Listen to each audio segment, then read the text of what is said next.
Akhilesh Yadav ji. Budget Shri budget पे सामान्य चर्चा पे केंद्रीय बजट पे श्री अखिलेश यादव जी। धन्यवाद सभापति महोदय। मैं आपका विशेष धन्यवाद देता हूं कि आपने मुझे बजट पर बोलने का अवसर दिया है। मैं अपने सभी साथी जो विपक्ष के बोले हैं उनसे अपनी बात को जोड़ते हुए मैं भी इस बजट के विरोध में खड़ा हुआ हूं। अध्यक्ष महोदय, ये बजट टारगेटेड बजट है, ये बजट फोकस्ड है। ये टारगेटेड फोकस्ड उन लोगों के लिए है जो बहुत संपन्न हैं, बड़े लोग हैं, उद्योगपति हैं, उनके लिए ये बजट बना हुआ है। और जो बात कही जा रही है कि भारत को विकसित राष्ट्र बनाने के लिए मुझे इसमें कोई रोड मैप नहीं दिखाई देता है। और रोड मैप इसलिए नहीं दिखाई देता अध्यक्ष महोदय कि जैसे ही बजट आया, सभापति महोदय, जैसे ही बजट आया हम लोगों ने वो तस्वीरें देखी हैं। वो जो तस्वीरों में दिख रहा है, इधर हाथों में हथकड़ी और पैरों में बेड़ियां, क्या सभापति महोदय 10 बजट इस देश के लिए इसलिए बनाए गए थे कि जब 11वां बजट आएगा तो पूरा देश और पूरी दुनिया ये देखेगी कि भारत के लोग हथकड़ी लगा करके और बेड़ियों को लगा करके भारत लौटाए गए। सभापति महोदय, मैं आपके माध्यम से ये बात कहना चाहता हूं कि अमेरिका जा रहे हैं तो पिछली बार हीरा लेकर के गए थे, इस बार सोने की जंजीर ले जाइएगा। जंजीर देखकर शायद उन्हें कोई और जंजीर याद आ जाए। और सभापति महोदय, हो सके तो कुछ बच्चे और महिलाओं को अपने साथ तो नहीं, किसी और जहाज में साथ लेते आएगा। वो जहाज भी तो भारत का ही होगा। इतना हक तो उनका बनता ही है कि कम से कम दूसरों की ठगी से शिकार कुछ लोग तो बाइज्जत देश लौट सकें। वैसे सवाल ये भी है कि आपके रहते ऐसी ठगी कैसे फल फूल रही है। और सभापति महोदय, इस ठगी से सबसे ज्यादा अगर प्रभावित कहीं के लोग हैं तो वो गुजरात के प्रभावित लोग हैं। क्या यही सभापति हमारे विकसित भारत की तस्वीर है? यादव जी, आप सीनियर मेंबर हैं। सभापति पार्लियामेंट्री वर्ड जो आप बोलते हैं थोड़ा सा सोच समझ के बोलिएगा। ये ठगी वर्ड जो है थोड़ा सा इसको हटा दीजिएगा। सभापति महोदय, एक दूसरी तस्वीर में हम लोगों ने देखी, महाकुंभ जो 144 साल बाद एक झूठा प्रचार किया गया। 144 साल। सभापति महोदय, बोलने दीजिए। सभापति महोदय, कुछ पॉइंट रेज करा। सभापति महोदय, ये एक मिनट रुकिए, जस्ट ए मिनट एस्ट्रोनॉम, एक minute please honourable member please. Yadav ji, एक मिनट प्लीज, आप बैठिए। सभापति महोदय, यादव जी आप बैठिए, एक मिनट आप बोलिए। संविधान का आर्टिकल 25, 26, 27 और 28 ये कहता है कि आप किसी भी रिलीजन के खिलाफ किसी प्रकार की बातें नहीं कर सकते।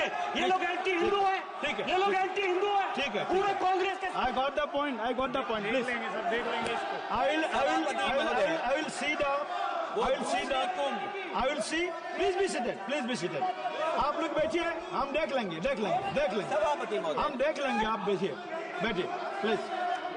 आप बोलिए, हम देख लेंगे। गौरव जी बोला है ना, प्लीज आप लोग बैठिए, बोलने दीजिए, नेता को बोलने दीजिए, माननीय नेताजी को बोलने दीजिए। वो महाकुंभ की तस्वीर, ये क्या हो रहा है? ये भड़काना चाहते हैं, ये भड़काना चाहते हैं। सभापति महोदय, एक मिनट, कोई भी ऐसा स्नान वर्ड करके नहीं आए हो। जो कोई भी आस्था के विरुद्ध में बोला है, आपको कोई उसको हटा अधिकार दीजिएगा। नहीं बनता है, आप स्नान करके नहीं आए हो।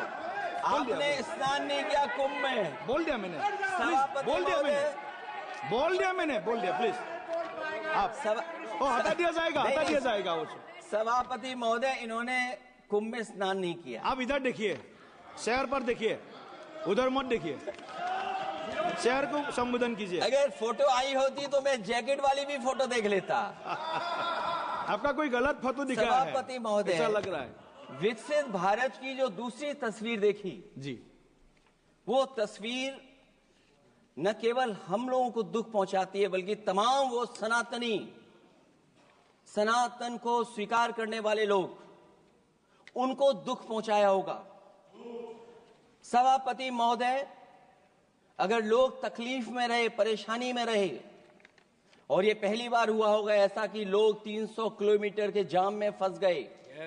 न केवल एक मुख्यमंत्री सभापति महोदय, उन्हें 2-2 मुख्यमंत्रियों को लगाना पड़ा कि कैसे जाम रुक जाए।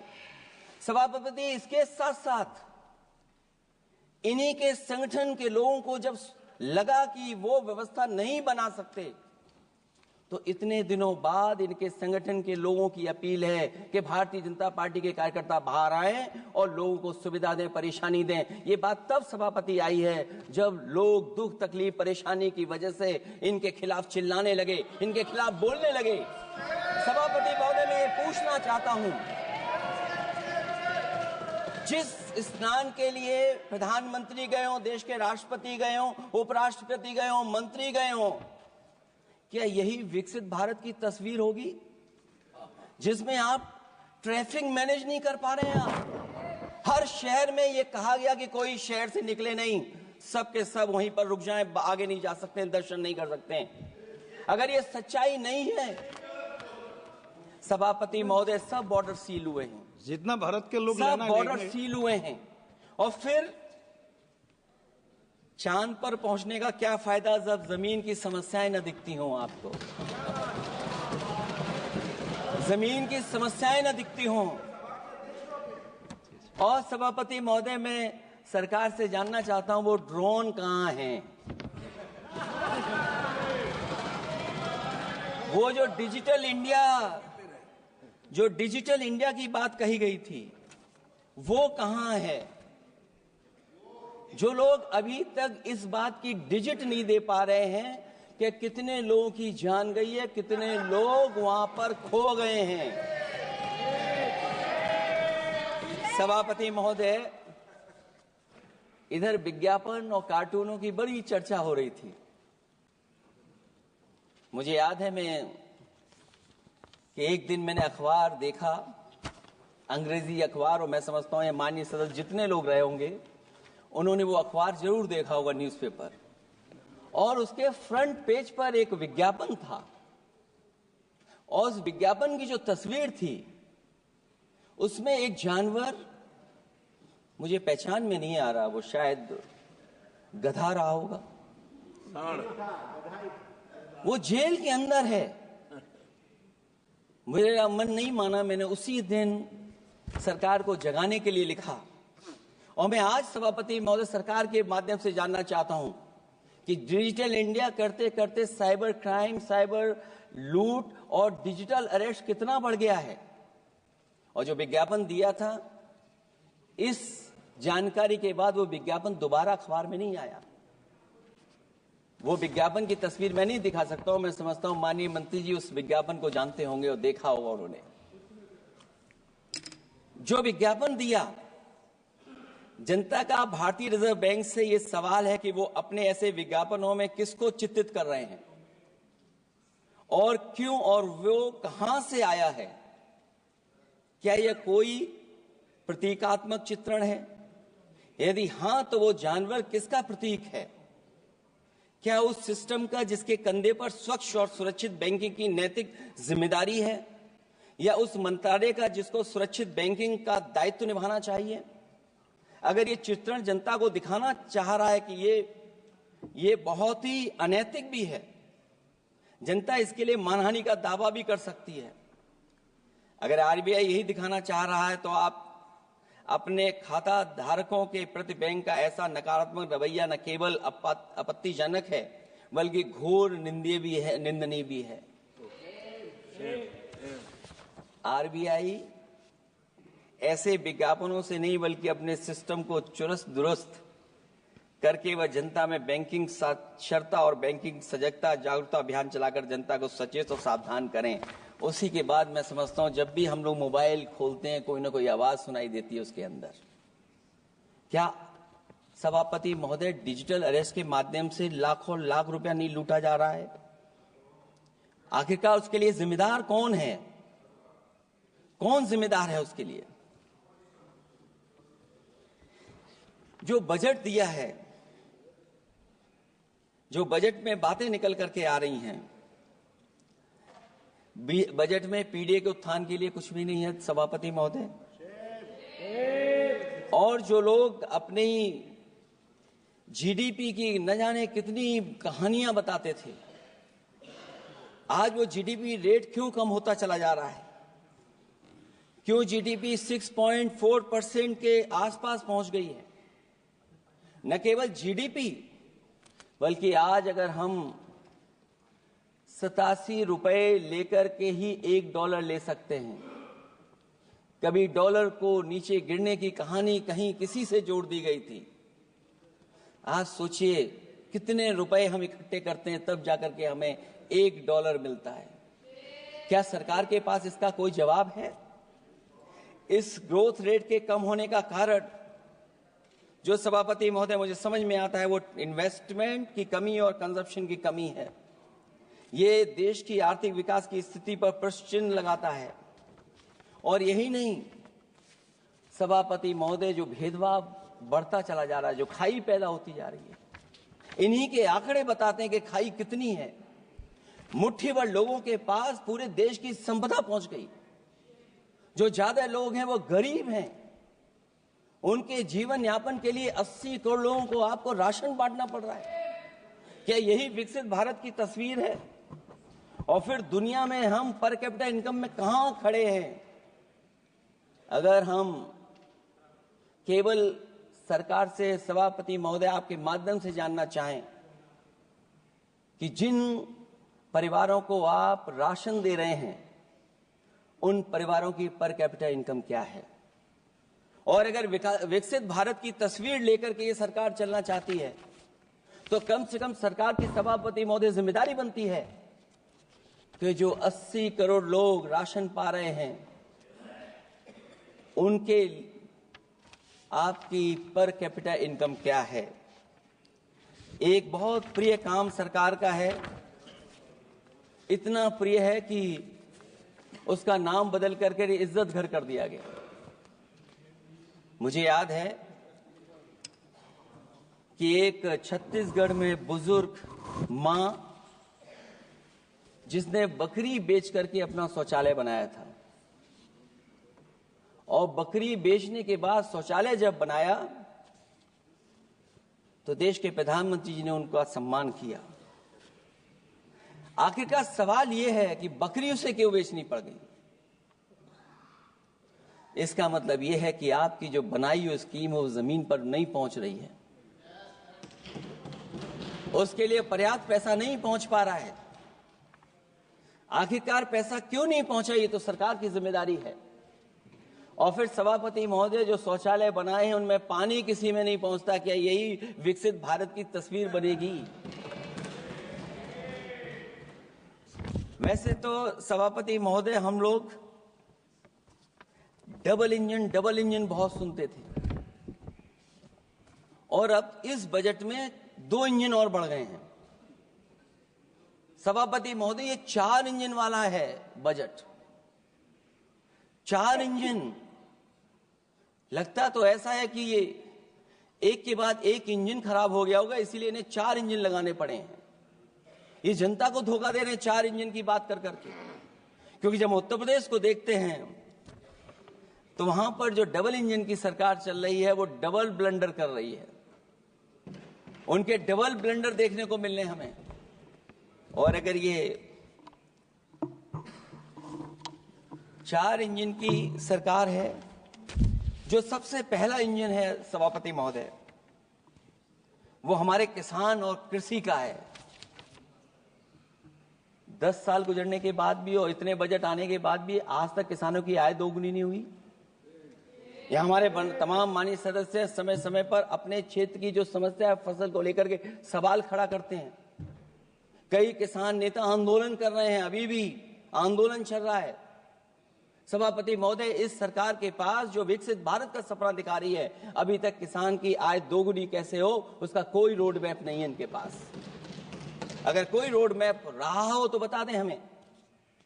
और फिर एमएसपी की कानूनी गारंटी, सभापति महोदय, हजारों किसानों की जान चली गई कि एमएसपी को कानूनी गारंटी मिले, लेकिन आज भी वो गारंटी नहीं मिल पा रही है। क्या यही हमारा विकसित भारत होगा जिसमें किसान को एमएसपी नहीं मिलेगी, उसकी कोई गारंटी नहीं है? जो किसान की आय दोगुनी का सपना ले रहे थे, उन्होंने स्वामीनाथन जी को भारत रत्न तो दे दिया, लेकिन उनके कही हुई बातों को अभी तक नहीं पहुंचा पा रहे हैं। जो फसलें दलहन तिलहन बढ़ावा देने के लिए जो मिशन की घोषणा की गई थी, वो क्या मिशन अभी पूरा हुआ है? क्योंकि अभी तक हम लोग तिलहन इंपोर्ट कर रहे हैं। दलहन तिलहन के बारे में पहले बजट से कहा जा रहा है, अध्यक्ष महोदय, आज भी हम लोगों को इंपोर्ट करना पड़ रहा है। और उसका परिणाम यह है कि हम अपने किसानों को जो लाभ देना चाहते हैं वो नहीं लाभ दे पा रहे हैं। प्रधानमंत्री धन धान कृषि योजना 100 पिछड़े जिलों के लिए घोषित हुई है, लेकिन इसके लिए कोई बजट नहीं दिया गया है। फल और सब्जी का उत्पादन को बढ़ावा देने के लिए भविष्य में योजना बनाई जाएगी। यही 4 इंजन की बजट है कि फल और सब्जी के लिए बाद में बजट बनाया जाएगा, बाद में बजट घोषित होगी, पॉलिसी क्या होगी वो बाद में तय होगा। कृषि क्षेत्र में रिसर्च और डेवलपमेंट के लिए अधिक धन की आवश्यकता है, शायद इस बजट में अध्यक्ष महोदय वो नहीं दिखाई दे रहा है। कृषि क्षेत्र में कार्यबल करीब 46% है, लेकिन जीडीपी में इसका योगदान केवल 18% है। किसानों की खराब आर्थिक स्थिति को दर्शाता है कि अभी हमारा किसान गरीब है। फसल बीमा योजना, मुझे याद है फसल बीमा योजना को लेकर के न जाने कितना प्रचार किया गया, लेकिन सच्चाई तो यह है कि जब क्लेम करने की बात आती है तो जो आंकड़े बताते हैं वो अभी भी 3% से ऊपर नहीं पहुंच पाए हैं। किसान के कर्ज के कारण किसान आत्महत्या कर रहा है। क्या विकसित भारत की यही तस्वीर होगी कि लाखों लाख किसान हमारा आत्महत्या कर ले? अब तो सुना है कि वो आंकड़े भी आना बंद हो गए हैं। हमें किसान के ऊपर कर्ज और कर्ज के ऊपर कर्ज नहीं बढ़ाना है।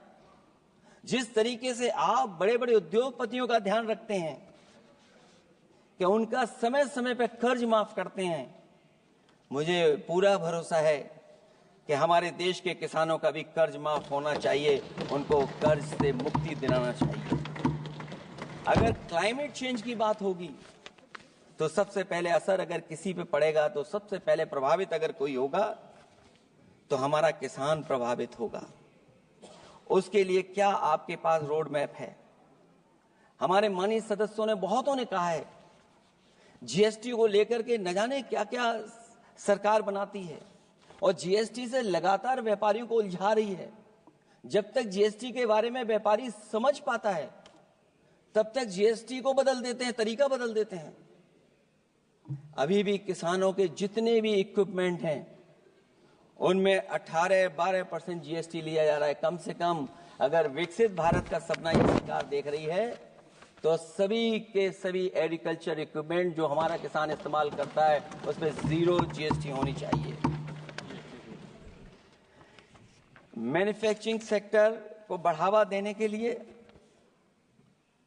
और कई योजनाएं सरकार लाई है। भंडारण की सुविधा किसको मिल रही है? सभापति महोदय, भंडारण को लेकर के भी सरकार का कोई रोड मैप जरूर होना चाहिए। ये कैसी अर्थव्यवस्था है अध्यक्ष महोदय, जहां पर अर्थव्यवस्था को तो हम तीसरे नंबर पे पहुंचा रहे हैं, लेकिन नौकरी और रोजगार उसके पास नहीं है। ग्रोथ है, ग्रोथ बताना चाहते हैं, लेकिन रोजगार और नौकरी नहीं है। जो इनके मैन्युफैक्चरिंग के तमाम मिशन थे, नेशनल मैन्युफैक्चरिंग मिशन,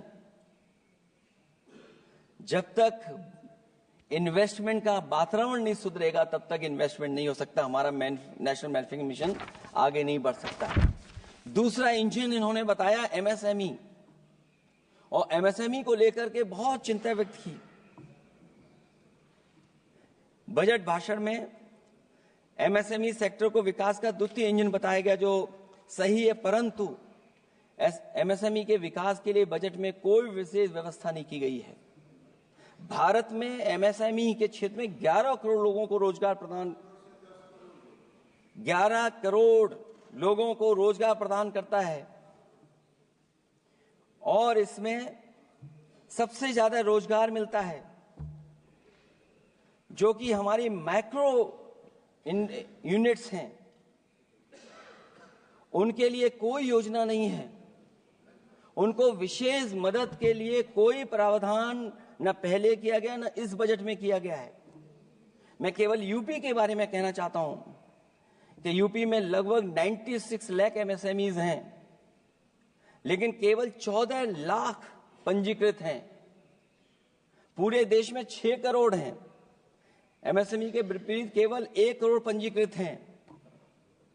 अध्यक्ष महोदय, अगर 96 लाख एमएसएमईज हैं केवल यूपी में, 6 करोड़ पूरे देश में हैं, और पंजीकृत केवल 14 लाख और 1 करोड़ हैं, तो इसका मतलब यह है कि ज्यादातर एमएसएमई सेक्टर को सरकारी योजनाओं का कोई लाभ नहीं पहुंच पा रहा है।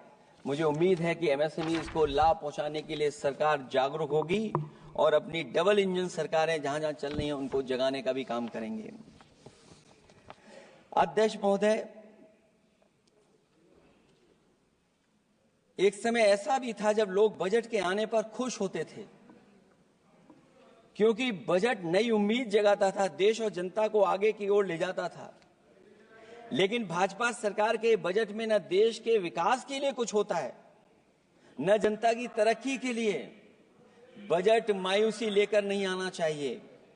बजट देश का आर्थिक मानचित्र होता है, वो दर्शाता है कि किस तरह पूरे देश का संतुलित, मतलब हर राज्य का बराबर विकास हो, और जो भी राज्य या क्षेत्र भौगोलिक, शैक्षिक, सामाजिक, राजनीतिक कारणों से पिछड़ गया है, उसके लिए कैसे प्रावधान किए जाएं जो वो भी मुख्य धारा से जुड़ सके। वर्तमान में बैलेंस डेवलपमेंट की नीति पिछड़ती जा रही है। मैंने कई मौकों पर कहा है और आज फिर दोहरा रहा हूं कि अध्यक्ष महोदय, सच्चा विकास वही होता है जो भेदभाव मिटाता है। अच्छा बजट किसी देश को हर दिशा में विकास का रास्ता तैयार करता है। इन्हीं अर्थों में बजट लोकतांत्रिक होता है, जो समाज के हर वर्ग के लिए लाभकारी होता है। ये सबसे आखिरी व्यक्ति को ताकत देकर के उसे आर्थिक मुख्यधारा से जोड़ता है, ये बजट होता है। और मैं तो कहूंगा अध्यक्ष महोदय, मिट जाए अमीरी गरीबी के बीच की वो सब खाई जिसमें भेदभाव और गैर बराबरी की जड़ें जमाई। बजट के अंदर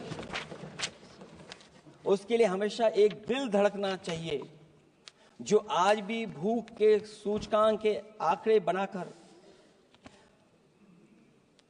देश के दिखावटी विकास के सच का भंडाफोड़ कर रही है। भूख मिटे, महंगाई घटे, यही बजट का सबसे बड़ा नारा होना चाहिए। निर्बल को सबल बनाना, निराशा को आशा में बदलना ही बजट का मानवीय पहलू होना चाहिए। बजट का सबसे बड़ा सिद्धांत कमजोर के प्रति हमदर्दी होना चाहिए। बजट बनाने की सोच किसी या कुछ लोगों को लाभ पहुंचाने की नहीं होनी चाहिए, बल्कि इंसानियत के नजरिए की उसी बुनियाद होनी चाहिए। यदि बजट के आने से निर्बल सबल बनता है तो समझो बजट अपने उद्देश्यों से सफल हुआ है, नहीं तो उसे असफल ही माना जाना चाहिए।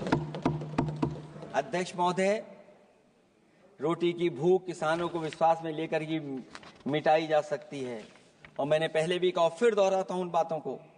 किसान को फसल का सही दाम दिलवाना और उसे बीज, खाद, पानी का इंतजाम करना, आवारा पशुओं से उनकी फसलों को बचाना। और ये आवारा पशुओं को अध्यक्ष महोदय मैं इसलिए कहना चाहता हूं उत्तर प्रदेश के चुनाव में देश के प्रधानमंत्री जी आए थे, उन्होंने कहा था कि मैंने एक रोड मैप बनाया है और 2 हफ्ते मुझे लगेंगे, सरकार बनवा दीजिए, एक भी जानवर सड़क पर नहीं दिखाई देगा और किसान की जान नहीं जाएगी और न खेतों की बर्बादी होगी। लेकिन अध्यक्ष महोदय, मैं उत्तर प्रदेश के माननीय सदस्य चाहे इधर के हों उधर के हों, वो जानते होंगे कि इस तकलीफ और परेशानी से अभी भी किसान उभर नहीं पाया है और आज भी खेतों को उसे 4 दीवारी या तारों से जोड़ करके चलना पड़ रहा है। फसलों को बचाना सरकार की प्राथमिकता होनी चाहिए। इस मामले में जुमलेबाजी और झूठे वादे अच्छे नहीं। आंकड़े बताते हैं कि देश में बहुत सारे ऐसे कारोबार हो रहे हैं जो कारोबार बढ़ते चले जा रहे हैं। कई उद्योगपति कई गुना कारोबार से लाभ उठा रहे हैं। कई विदेशी कंपनियां इस धंधे में अरबों कमा रही हैं, लेकिन आलू का किसान इस लाभ से वंचित है। जहां अध्यक्ष महोदय बिहार के लिए मुनक्का को लेकर के अगर वोट बढ़ाए, मैं उसका स्वागत करता हूं। मखाने को लेकर के एक कदम आगे चला गया, मैं दूसरे स्टेट में पहुंच गया अध्यक्ष महोदय। लेकिन मखाने का जो बोर्ड बनाए, लेकिन हमारे साथियों मखाने का ध्यान रखना, जिस तरीके से पॉपकॉर्न का मीठे और नमकीन में जीएसटी में हेरफेर हो गया है, कहीं आपके मखाने में भी मीठे का जीएसटी अलग हो, नमकीन का अलग हो, गुड़ वाले का अलग हो मखाने में। हाँ, कहीं वैसा ही ना करेंगे। आज किसान का आंदोलित होना सरकार की विफलता का सबसे बड़ा उदाहरण है। सरकार और किसान के बीच भरोसे के बिना भूख नहीं मिटाई जा सकती है। समय पर बीज खाद को मिलना, कृषि ऋणों को माफ होना, एमएसपी दिलवाना सरकार का दायित्व है, वो इससे बच नहीं सकती। किसानों के हिस्से में काले कानून नहीं, सतरंगी भविष्य आना चाहिए और ये सरकार काले कानून ला करके हमारे किसानों को अपमानित करना चाहती है। वहीं अध्यक्ष महोदय, हमारे मानव संसाधन के लिए स्वास्थ्य एक बड़ी चुनौती है। चिकित्सा स्वास्थ्य में सुधार होना बेहद जरूरी है। आज के समय की सबसे बड़ी जरूरत है कि हर शरीर को पोषक आहार मिल सके, कार्य की दशाएं अच्छी हों, वर्क लाइफ बैलेंस सही हो, जिससे मानसिक रूप से भी लोग स्वस्थ रहें। इसके अलावा पर्यावरण को भी अब स्वास्थ्य के बड़े कारक के रूप में लेना होगा। एनवायरनमेंट को हेल्थ फैक्टर के रूप में देखना होगा। हर तरह के प्रदूषण को रोकना होगा, हरियाली बढ़ानी होगी। साथ ही एक बात और अहम है और वह है हर तरफ नकारात्मकता, नफरत का प्रचार। इससे इंसान के अंदर निगेटिविटी आती है, आपस का विश्वास और सौहार्द टूटता है। इसके परिणाम स्वरूप इमोशनल सपोर्ट सिस्टम फेल होने लगता है। फेक न्यूज लोगों को मानसिक रूप से धीरे धीरे बीमार बना रही है। इसे हर हाल में रोकना होगा। और अध्यक्ष महोदय, इसमें विपक्ष से ज्यादा सरकार की जिम्मेदारी है, क्योंकि कई मौकों पर हम लोग देखते हैं कि सरकार जितना अपने आप का प्रचार करना चाहती है, उससे ज्यादा दूसरों को कैसे बदनाम किया जाए उसके लिए प्रचार करती है। ये शायद सरकार की जिम्मेदारी बड़ी बनती है। इससे देश के मानव संसाधन में जो जानबूझ करके आपसी अविश्वास बढ़ाया जा रहा है और समाज में सौहार्द को भी जानबूझ करके घटाया जा रहा है, जिससे कुछ लोग अपनी सियासी रोटियां सेक सकें, इसके लिए सख्त कानून लाना चाहिए। अध्यक्ष महोदय, एक तरफ सरकार लोगों को सही इलाज नहीं दे पा रही है, दूसरे जीवन और स्वास्थ्य बीमा पर भी टैक्स लग रहा है। सरकार मुनाफा कमाने के लिए नहीं बनती है, बल्कि जनता के कल्याण के लिए बनती है। ये बात कुछ लोगों को याद रखनी चाहिए। अगर आप अध्यक्ष महोदय, अगर काम है भी तो सही दाम नहीं मिल रहा है। ये बात अगर एक पढ़े लिखे युवा के लिए सही है तो एक मजदूर के लिए भी दिन भर कमर तोड़ मेहनत तो करता है, लेकिन उतना पैसा मजदूरी में नहीं पाता है कि अपनों का अपना पेट भर सके। आज जबकि देश की अधिकांश आबादी युवा है, ऊर्जा से भरी हुई है, कुछ करना चाहती है, ऐसे में सरकार को सिर्फ ये करना है कि वो देश के कारोबारी वातावरण और व्यावसायिक व्यवस्था का निर्माण करे, लोगों के टैलेंट को पहचाने, उसकी सच में स्किल मैपिंग करे, जिससे युवा को प्रतिभाओं के अनुसार उसको काम रोजगार मिल सके, जिससे युवाओं को देश के निर्माण में अपना योगदान करने का मौका मिले। अध्यक्ष महोदय, जब से ये सरकार बनी है महंगाई बढ़ती चली जा रही है। महंगाई कहां पहुंच गई है सरकार को बेहतर पता है, आकलन है उनको। इसलिए अध्यक्ष महोदय, महंगाई एक ऐसी समस्या बनकर उभरी है जिसने हर कौर को भारी बना दिया है। जिस तरह सत्ता में बैठे हुए लोग राजनीतिक चंदे के नाम पर कंपनियों से उगाही कर रहे हैं, दरअसल वो भी दामों के बढ़ने का एक बहुत बड़ा कारण है। सरकार ने मुनाफाखोरी की लगाम खोल दी है और मुनाफाखोरों को छुट्टा बैल हो गए हैं। आजाद भारत के इतिहास में भी नोटबंदी और जीएसटी दो सबसे बड़े आर्थिक सुधार हैं। सुधार नहीं बल्कि सबसे बड़े आर्थिक विकार बनकर के उभरे हैं। और अध्यक्ष महोदय, मैं याद दिलाना चाहता हूं, नोटबंदी के समय पर बैंक की लाइन में एक मां लगी थी गर्भवती। जो बच्चा जन्म लिया उसका नाम हम लोगों ने खजांची रखा है। अब वो काफी बड़ा हो गया है, साइकिल भी चला लेता है। अध्यक्ष महोदय, मैं कहूंगा सरकार से कम उसको ही गोद ले लें आप। अध्यक्ष महोदय, मैं चाहूंगा कि आप उसको गोद ले लीजिए। नाम जब आप गोद ले लेंगे तो नाम भी आप अपने हिसाब से रख पाएंगे।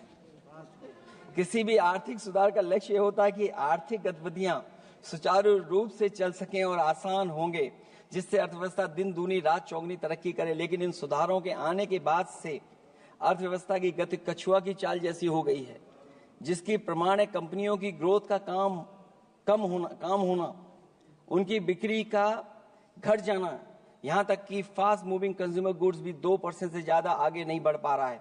इसका सीधा मतलब यह है कि लोगों के पास पैसों की किल्लत हो गई है और वो रोजमर्रा की जरूरत तक खर्च नहीं करना चाहते हैं। ऐसे में उनकी बचत कहां से होगी, और जब बचत नहीं होगी तो लोग क्या तो खाएंगे और क्या बाजार में लगाएंगे। लोगों में भविष्य को लेकर कितनी अनिश्चितता और चिंता है कि वो अपने जमा पैसे अपने पास ही रखना चाहते हैं। इसलिए व्यापार में बढ़ोतरी नहीं हो पा रही है, बैंकों में भारी किल्लत है, पूंजी का निर्माण नहीं हो पा रहा है और लोग निवेश के लिए आगे नहीं आ रहे हैं। और इसलिए मैं अध्यक्ष महोदय कहना चाहता हूं कि उत्तर प्रदेश सरकार ने एक बहुत बड़ा आयोजन किया था, इन्वेस्टमेंट मीट। 40 लाख करोड़ का एमओयू हुआ।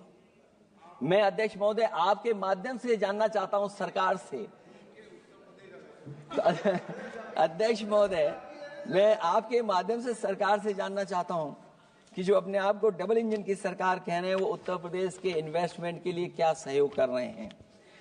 ये दुर्भाग्यपूर्ण है कि आत्मनिर्भरता की बात करते हुए भी हमारा शेयर बाजार विदेशी निवेशकों पर निर्भर करने लगा है।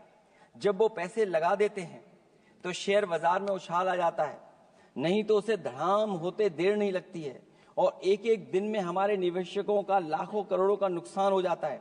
इसका एक बड़ा शिकार हमारी युवा पीढ़ी भी हो रही है, जो देखा देखी में पैसे तो लगा देती है लेकिन शेयर की खरीद फरोख्त से पैसा कमाने वाले बिचौलियों की गहरी चाल को समझ नहीं पाती है। ये खेल बंद होना चाहिए और जिम्मेदारी सरकार की बनती है कि खेल ये बंद हो।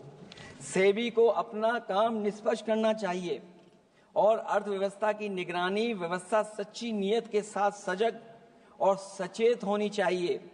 सिक्योरिटी मार्केट से बाहर होनी चाहिए। अध्यक्ष महोदय, आज जिस तरह विदेशी निवेशक धीरे धीरे भारतीय बाजार से अपना पैसा बाहर निकाल रहे हैं, वो दर्शाता है कि हमारी अर्थव्यवस्था से अब उनका भरोसा उठ गया है। उन्हें दूसरे देशों से अधिक लाभ कमाने की उम्मीद है, इसलिए वो अपना पैसा यहां से निकालकर दूसरे देशों में लगा रहे हैं और हमारा शेयर मार्केट उनकी वजह से हिचकोले खा रहा है। अध्यक्ष महोदय, मैं अपने बात को ज्यादा बड़ा लिख दिया। क्योंकि अध्यक्ष महोदय बजट 4 इंजन का था, इसलिए बड़ा लिख करके लाए। कोई बात छूटे ना, क्योंकि सरकार तक वो बात पहुंच जाए। नहीं क्योंकि अध्यक्ष महोदय अगर 11वां बजट हो 4 इंजन लगाने पड़े तो कहां विकसित भारत बन रहा है। जीएसटी को भ्रष्टाचार से मुक्त करना होगा, व्यापारियों के प्रति विश्वास जताना होगा।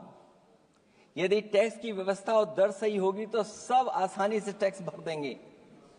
हाई टैक्स रेट दरअसल भ्रष्टाचार को बढ़ावा देती है, इससे राजस्व की हानि होती है। सच में लोग काम कारोबार करना चाहते हैं, कर की चोरी नहीं करना चाहते हैं। इसलिए टैक्स की रेट को तार्किक बनाना और टैक्स सिस्टम को इजी करने की से ही अर्थव्यवस्था में गति आएगी। निवेश के लिए दुनिया वापस हमारे देश की ओर देखेगी। मैं अध्यक्ष महोदय अर्थव्यवस्था के संबंध में एक गंभीर मुद्दा मैं बताना चाहता हूं। एक बहुत गंभीर मामला है पलायन का। पलायन के मामले में एक बहुत बड़ा विरोधाभास हमारी अर्थव्यवस्था के लिए चुनौती बन रहा है। एक तरफ वो सबसे अमीर वो लोग जो अपनी पूंजी का निवेश करते हैं और दूसरी तरफ सबसे गरीब वो लोग हैं जिनके पास अपने श्रम निवेश करने के अलावा कोई दूसरा रास्ता नहीं है। ऐसे हजारों अरबपति बाहर के देशों में ज्यादा उम्मीद देखते हुए अपनी पूंजी लेकर देश छोड़कर जा रहे हैं। वहीं दूसरी तरफ जो सबसे गरीब लोग हैं वो राज्यों के असंतुलित विकास की वजह से अपने राज्यों से पलायन कर रहे हैं। ऐसे इस महा समस्या का सबसे बड़ा शिकार हमारा उत्तर प्रदेश है, जहां नौकरी और अवसरों की भारी कमी है, जहां विकास टीवी अखबारों होर्डिंग में तो दिखता है लेकिन जमीन पर नहीं। जब पूंजी और श्रम के निवेश के लिए आंतरिक वातावरण बनेगा तभी सच्चा विकास होगा, बजट अपने उद्देश्यों को प्राप्त करेगा, अर्थव्यवस्था लाभ के लोभ से मुक्ति होगी और बजट एक लोकतांत्रिक देश के जन कल्याण की सही दिशा में आगे बढ़ेगा। अध्यक्ष महोदय, बजट विकास में तेजी लाने का इसका मतलब यह है कि पिछले 11 सालों के भाजपा ने विकास के लिए कछुए की चाल चली है। जब उन्होंने समावेशी विकास सुनिश्चित करने के लिए संकल्प लिया तो ये बात खुली की हुआ है। मतलब कुछ लोग वहताशा आगे बढ़ गए हैं और बाकी नीचे की ओर जा रहे हैं। निजी क्षेत्र के निवेश में को नई जान डालने की बात करने का अर्थ ये निकलता है कि भाजपा राज में निजी क्षेत्र बेजान हो गया है। नोटबंदी और जीएसटी के लिए सुधार नहीं विकार साबित हुआ। अध्यक्ष महोदय, परिवारों के मनोभाव में उल्लास भरने की बात करने वो स्वीकार कर रही हैं, लोगों को मुस्कुराना बंद कर दिया है। अच्छे दिन न इनके राज में आए हैं और न आएंगे आने वाले समय में भी। भारत के बढ़ते मध्यम मार्ग को खर्च करने की शक्ति को बढ़ाने की बात तो मतलब है कि मध्यम वर्ग के हाथ खाली हैं। आज आप आयकर की बात कर रहे हैं। हम लोगों ने बहुत पहले इस बात की मांग की थी, इसलिए कि 12 लाख के कम से कम उनको कर से। वित्त मंत्री जी ने कहा कि हम सब मिलकर के अधिक संपन्नता लाने और विश्व में अपना स्थान बनाने और अपने राष्ट्र की अनंत क्षमता को बढ़ाने के लिए अपनी यात्रा कर रहे हैं। तो उनकी असली मतलब ये था कि वो बस चल रहे हैं। ये यात्रा निरर्थक है। अगर 11 साल बाद भी मंजिल का अता पता नहीं है तो ये यात्रा कौन सी? अध्यक्ष महोदय, जब आपने कहा कि हमारे सामने प्रतिकूल भू राजनीतिक परिस्थितियां हैं, तो अध्यक्ष महोदय ये बताए सरकार कि आपने उन्हीं प्रतिकूलों को क्यों होने दिया, प्रतिकूल परिस्थितियों को क्यों बनने दिया? हमारे संबंध पड़ोसियों से क्यों खराब हुए? हमारी सीमाएं क्यों असुरक्षित हुई? हम क्यों अपनी बात अंतर्राष्ट्रीय पटल पर रखने में कामयाब नहीं हुए हैं? जब आपने कहा कि हमारी अर्थव्यवस्था सभी प्रमुख वैश्विक अर्थव्यवस्थाओं के बीच सबसे तेजी से बढ़ने वाली अर्थव्यवस्था है, तो आप ये क्यों भूल गए कि हमारा रुपया उनके शासनकाल में सबसे निचले स्तर पर पहुंच गया है? सबका विकास का आपका नारा सबका विनाश में कैसे बदल गया है? क्योंकि जब रुपया नीचे जाएगा तो विनाश का ही रास्ता खोलेगा। बड़े से लेकर छोटे उद्योग धंधे दुकानदारी सब चौपट क्यों हो गए हैं? मेक इन इंडिया, मुद्रा योजना, स्किल इंडिया, ये सब नाकामी की किताब के चैप्टर कैसे बन गए? वहां सवाल ये कि कैसे व्यापार कारोबार केवल कुछ लोगों के हाथ में ही सिमट गया और बाकी सबका काम धाम क्यों मिट गया? अध्यक्ष महोदय, हम भी मानते हैं कि कोई देश केवल उसकी मिट्टी से नहीं है, बल्कि देश उसके लोगों से है। लेकिन आप लोग ये बात सिर्फ कहते हैं, करते नहीं हैं। जनता आपके लिए बस नारे का विषय है। आप कहती हैं कि हमारे लिए विकसित भारत में शामिल हैं गरीबी से मुक्ति, 100% अच्छे स्तर की स्कूली शिक्षा, बेहतरीन सस्ती और सर्वसुलभ स्वास्थ्य सेवाओं तक पहुंच, 100% कुशल कामगार के साथ सार्थक रोजगार, आर्थिक गतिविधियों से 70% महिलाएं और देश को food basket of the world बनाने वाले किसान। अगर ये आपका लक्ष्य है, पर क्या आपके राज्य में अमीरी गरीबी की खाई नहीं बढ़ी? भू के इंडेक्स में हम कहां जा पहुंचे हैं? स्कूली शिक्षा का बजट कम नहीं हुआ, स्वास्थ्य सेवाएं महंगी नहीं हुई, यहां तक कि अपने स्वास्थ्य बीमा पर भी टैक्स लगा दिया है। आपने योग्य लोगों को बेरोजगारी के अंधेरे में धकेला, और आपके बड़े बड़े नेताओं ने तो यहां तक कह दिया कि कमी नौकरी की नहीं है, योग्यता की है। अपनी युवा पीढ़ी को हताश निराश करने का पाप आप लोगों ने किया है। कुशल कारीगर के नाम पर आपने युवाओं को डिलीवरी पर्सन बनाकर छोड़ दिया है। आपके राज्य में महिलाओं के खिलाफ अपराध के आंकड़े बढ़े हैं। ऐसे असुरक्षित माहौल में आप कैसे आर्थिक गतिविधियों में उनकी भागीदारी की बात कर सकते हैं? आपके मंत्रिमंडल में ही कितनी भागीदारी है, ये आपसे अच्छा और कौन जानता होगा। रही बात फूड बास्केट की, रही बात food basket of the world बनाने की बात, तो पहले आपसे आग्रह की आप अपने लोगों की थाली भर दीजिए। ऐसे हवाई जुमले उछालिए, कम उछालिए। इनमें अध्यक्ष महोदय, मैं अपनी बात को खत्म करता हुआ इतना ही कहना चाहता हूं कि इस बजट में जिन 6 क्षेत्रों में परिवर्तनकारी सुधार की बात कही गई है, उनमें से कराधान अब तक सफल नहीं होगा जब तक उसे सरल, पारदर्शी और ईमानदार नहीं बनाया जाएगा। जब तक विद्युत क्षेत्र को निजी हाथों में सौंपकर मनमानी वसूली से रोका नहीं जाएगा। शहरी विकास के नाम पर जब तक जमीनों कुछ धनवानों के हाथों में कौड़ियों के दाम बेचने का खेल खत्म नहीं किया जाएगा। खनन के नाम पर जब तक जल, जंगल, जमीन पर आदिवासी पारंपरिक अधिकार की हकमारी की हेराफेरी रोकी नहीं जाएगी, और जब तक वित्तीय क्षेत्र और विनियामक सुधार की निष्पक्ष कोशिश नहीं की जाएगी। अंत में मैं अध्यक्ष महोदय इतना ही कहना चाहूंगा कि असली तरक्की है वही जो हर फर्क मिटाती है। असली तरक्की है वही जो हर फर्क मिटाती है, जो हर तरफ खुशहाली के गुलशन खिलाती है। इन्हीं शब्दों के साथ अध्यक्ष महोदय मैं धन्यवाद देना चाहता हूं। मैं इस बजट का विरोध करता हूं। ये रोड मैप कहीं नहीं दिखाता है कि जिससे विकसित भारत बने। बहुत बहुत धन्यवाद।